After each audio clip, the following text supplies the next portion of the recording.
Good morning guys! Nandito naman tayo sa isang kabanata ng ating travel. So ngayon, pupunta tayo sa Maribeles, Bataan. Actually, pangalawang beses na natin to pumunta. Pero sabi nila may mga bago raw. Katulad na lang ng port na ito. Dati, ang pinuntahan natin ay nasa Esplanade, sa likod ng MOA yon. Ngayon, nandito na siya sa likod ng CCP. So dapat, pag pupunta kayo, dun nyo ibubuk guys ha. Baka maligaw kayo. Dito nga pala kami nag-book ng aming packages. Maraming klaseng packages dyan. Ang pinili namin ay ang 999. Marami pang klase dyan. Ikaw na lang pumili kung anong swak sa family trip mo. So ngayon guys, makikita nyo dito, ito yung baba ng ferry. Ito ay centralized aircon. At yung nasa taas naman ay open. So dito, hindi ko siya masyadong marirecommend pag summer, medyo mainit.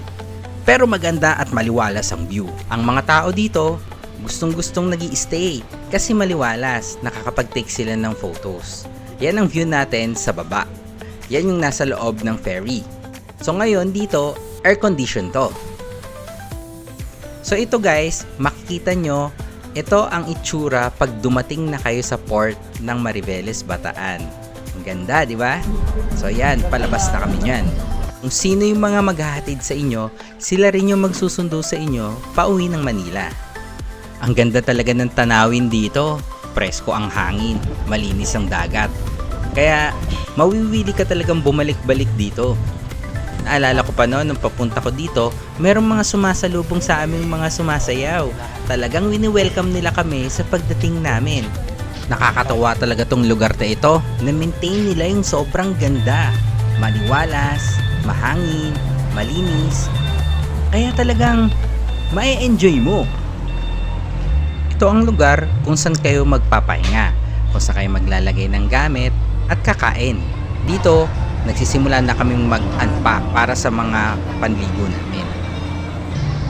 Boom! So yun o, dito na ulit tayo sa Kamaya Coast after 1.5 years. So ano na nga bang bago? Ano na nga bang pinagbago? Yan, Kamaya Coast. So far, so good kasi okay pa rin naman yung biyahe. And 2 hours, around 2 hours to 2.5 ang biyahe pa rin. So katulad lang din siya nung dati. Ang capacity nung boat natin is same 300 pax per boat. So merong first and second batch, which is ang first batch is 7 AM and ang second batch is 11 AM. Na fully booked yung ating tour for today. So nag-open sila for another 25 packs after 30 minutes na fully booked siya kaagad. So ulit. So ngayon, yan, dito na tayo. So most probably sabi nila may nag-team building daw kaya daw napuno siya kaagad. So same sila Big Chill pa rin ang nandito, sila Yellow Cab, si Giordano Essentials and Pancake House. So sila pa rin, pero alam ko may mga nadagdag. And yun, check natin sila Nacho King, check natin kung sino-sino yung mga restaurant na nadagdag. As far as we know, hindi pwedeng magdala ng food. So kailangan dito tayo bibili. Explore natin mamaya kung anong mga pwede pang makita at mga bago. Yun, so ngayon, let's see kung anong mangyayari sa trip natin na to. Let's go!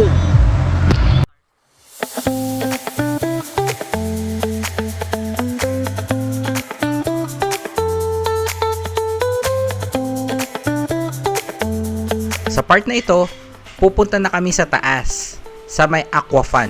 O nga pala, nakikita nyo nga pala na may mga sasakyan at parking dito. Pwede siya by land.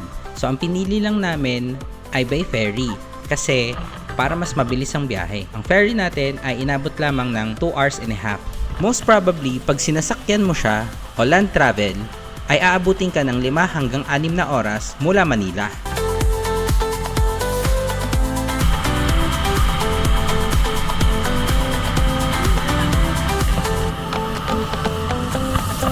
Ayan, nandito na tayo sa taas. Dito ay kailangan mo munang ipakita ang iyong ticket na dapat ay kasama ang Aquafun sa iyong binayaran.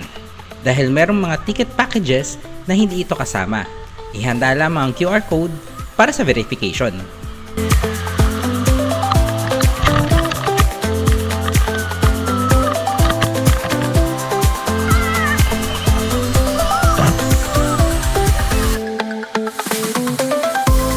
na magsisimula ang magandang part.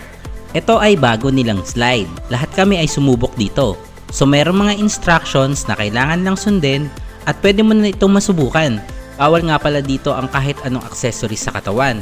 Ang damit dapat walang botones. Yun ang protocol nila para maiwasan ang disgrasya. Tara, tignan natin.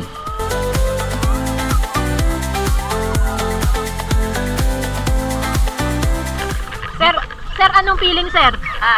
Medyo masarap. Masarap siya.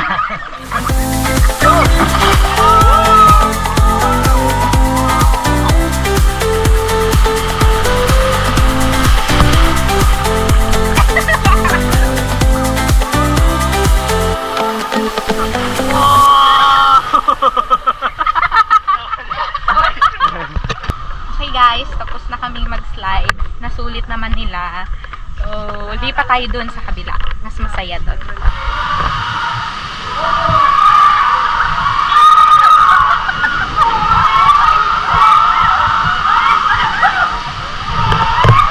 Isa nga pala to sa pinaka-extreme na mga rides dito sa Aquafun.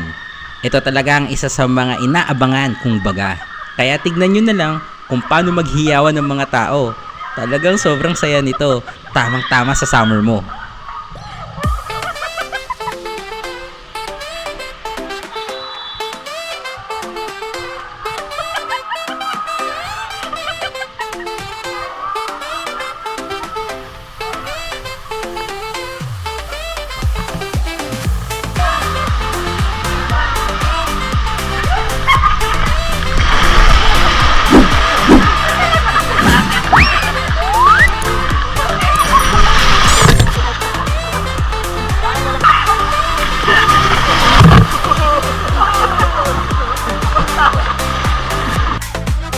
At kita mo naman kami dito.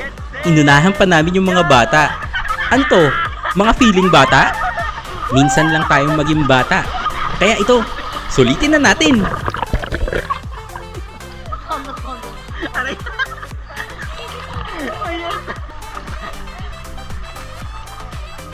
Dito ay natapos na natin at naikot na natin ang Aquafun.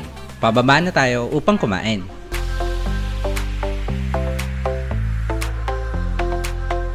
Bago kumain ay siguraduhin nyo muna na nakapagpalista kayo para sa Inflatable Island. Bakit? Kasi baka dumagsa ang tao. Para na rin na hindi kayo mahirapan at kapusin sa oras. Ang Inflatable Island ay may oras lamang na 30 minutes. Ganon din naman sa kayak.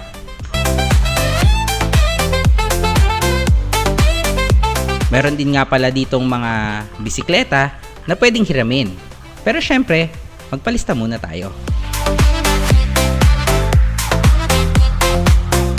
Mangantila na! Ibig sabihin, kakain na tayo. Dito nga pala kami kumain sa barbecue grill. Nakakatuwa lang dahil dito ay pwede kang magpaluto ng gusto mong ulam. Halos lahat ata ng seafoods ay nandito na. Sariwang-sariwa pa. Oh, hinay-hinay lang ha. Siguraduhin na may baon kayong gamot bago kumain ng marami para hindi na masira yung travel nyo.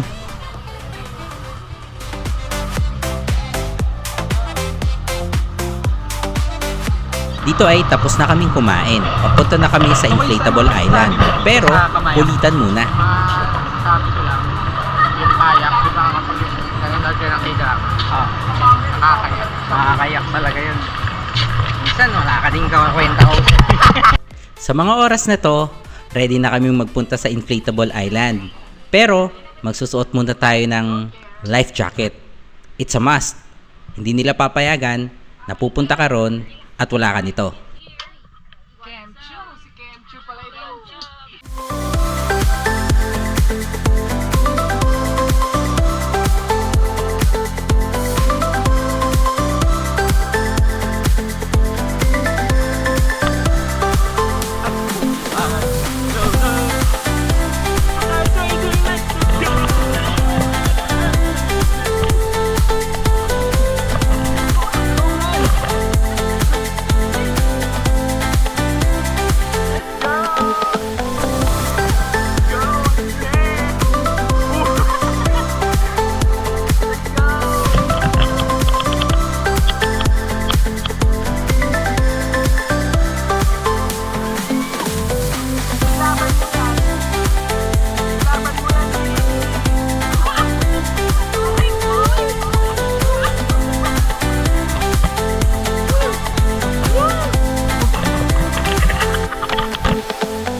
Ano na guys?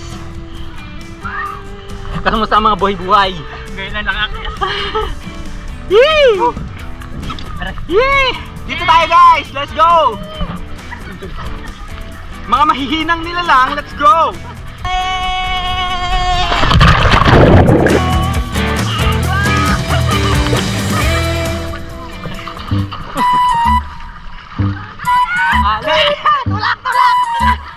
Tulak! Tulak lovely! Let's go! Woo!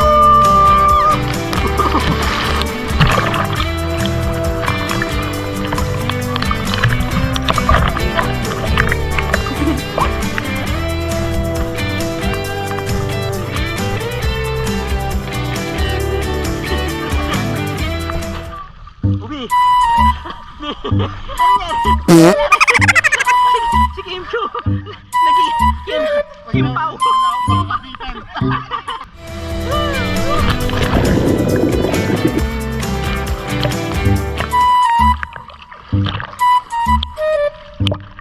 Hey my friend! What you doing there? Ano na? Paring Kaloy mo, napagod na. Paring Kaloy! Ano na? Pagod oh! Anong rice, tatlong rice yan mamaya oh! Mawawasak! Butas ng short mo idol! Pinilit mga kaibigan ng isang carry na tulad ng jungler na pumapatay ng isang tank. Let's go! Let's go! Wop! Wop! Wow!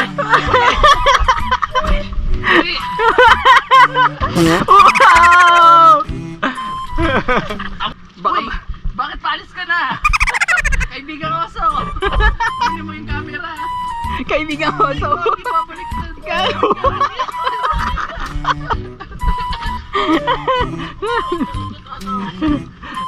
Ang sakit yan. Abaan mga ito. Baka maputol. Hindi mapuputol yan. Pang ano arko ng barko yan eh. Swing your heart! Oh! Bitaw!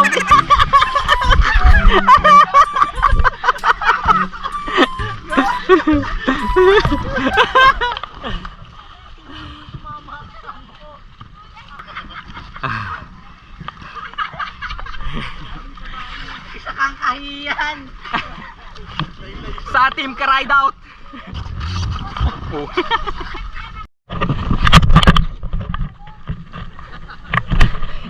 Itungkod mo! Itungkod mo! Yes! Ay! Ay! Ay! Ready! Get set! Wait lang, nasa pangpang pa kayo be. Ready! Set! Go! Left! Right! Left! Right! Left! Right! Left! Left! Right! Left, left, left, left lang, left lang, left, left, left, left, yeah, yeah, Say hi to the vlog! right, left, left, left.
Okay!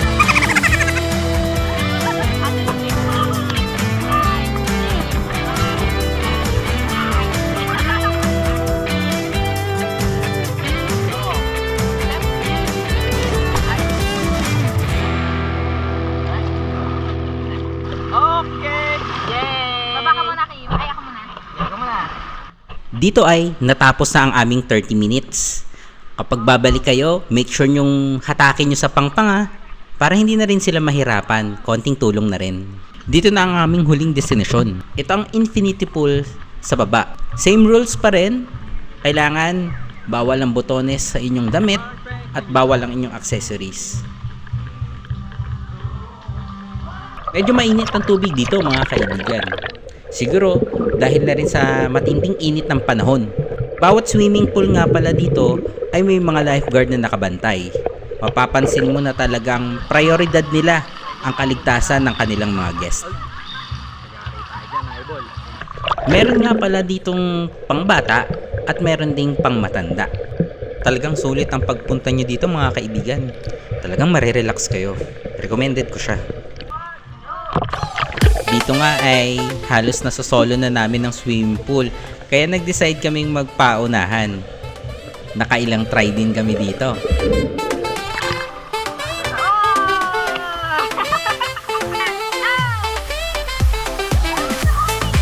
Medyo git-gitan ng laban. Paano kasi dito ra kukuha sa Olympics kaya medyo tinutuon na namin.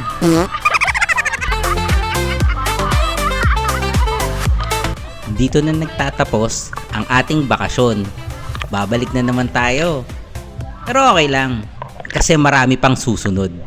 So yun po, doon nagtatapos ang ating trip dito sa Kamaya. Ganun pa rin, sobrang enjoy pa rin ang pagpunta dito guys. Kaya I swear, kahit puntahan nyo to some other time, sulit pa rin ang inyong trip. Di pa rin kayo bibiguin ng saya at nakakapagod na Kamaya Coast na inflatable island. So ayun, so nandito na tayo at pauwi na tayo. Sasakay tayo sa boat at aalis siya ng around 4 PM. So by 6 PM or 6:30 nandun na tayo ulit sa Manila. So ayun guys, maraming salamat sa pag-watch ng video na ito and follow for more. Bye! Peace!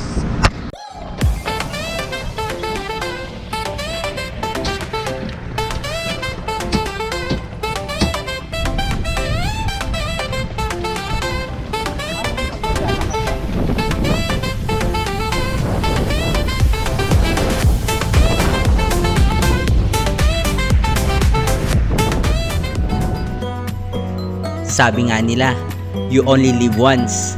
Kaya ako, naniniwala na hindi masamang magsaya paminsan-minsan. Ang pera, andyan lang yan. Babalik din yan. Pero magagandang alaala na kasama mo ang mga taong mahal mo, hindi na. Kaya pag may pagkakataon na magbakasyon, samantalahin mo na dahil hindi mo alam kung mauulit pa. So paano? Ito nga pala ang kaibigan mong lakwatserong konsentidor na magsasabing okay lang gumastos basta bago ang profile picture mo. Hanggang sa muli, paalam!